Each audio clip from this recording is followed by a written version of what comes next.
Ohio voters choose their presidential candidate in the race for the White House. Thanks for staying with us. I'm Colleen Marshall. And I'm Mike Jackson. Team coverage continues on this primary Tuesday. Candace Lee is in Cleveland tonight, where Governor Kasich will watch the results roll in. Harrison Hove is covering a local battle within the party.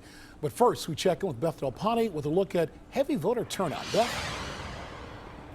Yes, Mike, with a heavy voter turnout happening today, you can almost expect maybe some imperfections. I know I myself went to vote, was given a wrong ballot. Some viewers wrote in to us, told us they experienced the same situation. And then here at Upper Arlington High School, a change in location threw some voters off as well.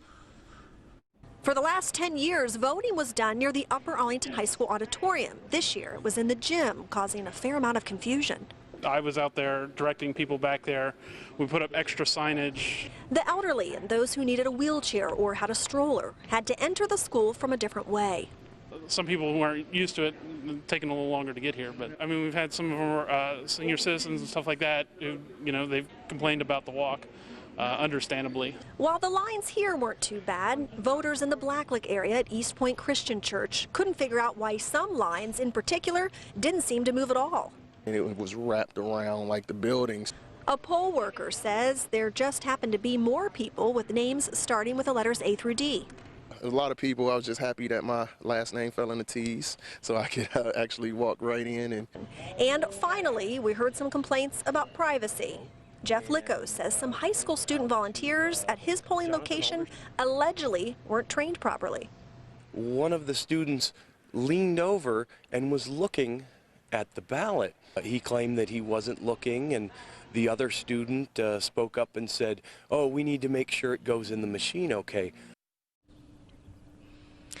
That voter did end up contacting the Madison County Board of Elections. He tells us that they said the volunteers would be instructed to give those voters more space. I also received some other emails today of voters who were saying poll workers were speaking loudly when they were trying to verify which political party that voter was selecting. Certainly they didn't want that information out there, and they, again, did not feel like their privacy was respected. So a few snags at the polls, no major issues though to report tonight. We're live in Upper Arlington. Beth Del Ponte, NBC4. Thank you, Beth. Now, did you experience any polling problems or notice any irregularities at your polling place?